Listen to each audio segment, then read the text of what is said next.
नमस्कार, मी सुवर्णा. आज एका नवीन व्हिडिओमध्ये तुमचे खूप खूप स्वागत. पहा, एक माझी सबस्क्रायबर ताई आहेत आणि माझी मैत्रीण पण आहे.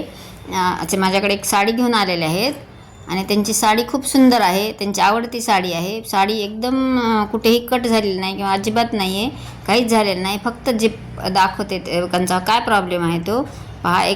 एका साईडला काठाला जर जे असते, जरीच्या तिथं त्यांची साडी जी आहे ते थोडी काहीतरी अडकून फाटलेली आहे आणि बाकीच्या साडी कुठंच काही झालेलं नाही आहे आणि फक्त जरीच्या तिथं थोडंसं हे पहा जसं विरल्या गेलेलं आहे, अडकलं असेल म्हणा किंवा काही झालेलं असेल. तर त्या ताई आलेल्या आहेत माझ्याकडे आणि ते व्यवस्थित करून द्या म्हणून अशी त्यांची इच्छा आहे. तर मी म्हणले प्रयत्न करून पाहते. तर मी ही साडी कशी केली आहे तयार ते पाहूयात. साडी दाखवते पूर्ण तुम्हाला.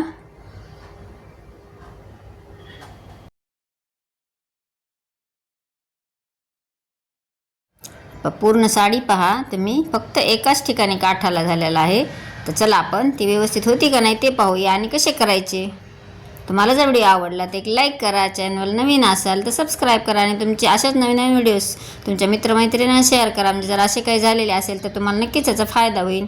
हे पहा, अशी साडी व्यवस्थित ठेवून घ्यायची आणि अशी व्यवस्थित ठेवून घेऊन मी थोडीशी इस्त्री गरम केलेली आहे. जास्तही गरम करू नका, कारण सिल्कची साडी आहे त्याच्यामुळे परत चिटकण्याची भीती चान्सेस राहतात. त्याच्यामुळे थोडीशी लाईट अशी गरम करा इस्त्री आणि त्याच्यावर परत तुम्ही एक व्यवस्थित अशी ठेवून घेऊन जे कापड कट झालेले आहे किंवा फाटले गेलेले आहे त्याचे व्यवस्थित ठेवून घेऊन थोडीशी इस्त्री फिरून घेतली म्हणजे ते कापड जे आहे ते चोळागोळा झालेले व्यवस्थित होते. आणि हे जे आहे ते फ्युजिंग टेप घेतलेला आहे मी. फ्युजिंग टेप घेऊन मी पहा ह्या पद्धतीने असे त्याचे छोटे छोटे तुकडे करून असे व्यवस्थित 2 लेअर ठेवून घेतलेले आहेत आणि त्याच्यावर त्याच्या मॅचिंगचा थोडासा कापड होता तो ठेवून घेतला आणि हे अशा इस्त्रीच्या सहाय्याने इस्त्री करून घेतली त्याला. फ्युजिंग टेप ठेवला आणि फ्युजिंग टेप ठेवल्यानंतर त्याच्यावर कापड ठेवून त्याच्यावर अशी व्यवस्थित अशी इस्त्री फिरून घ्यायची.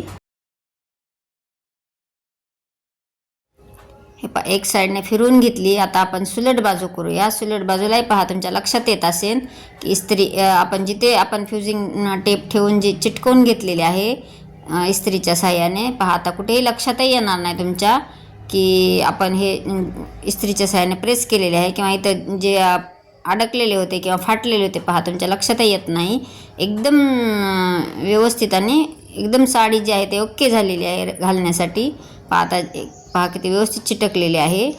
आता एक्स्ट्राचे जे साईडचे कापड आहे ते कट करून घ्यायचे.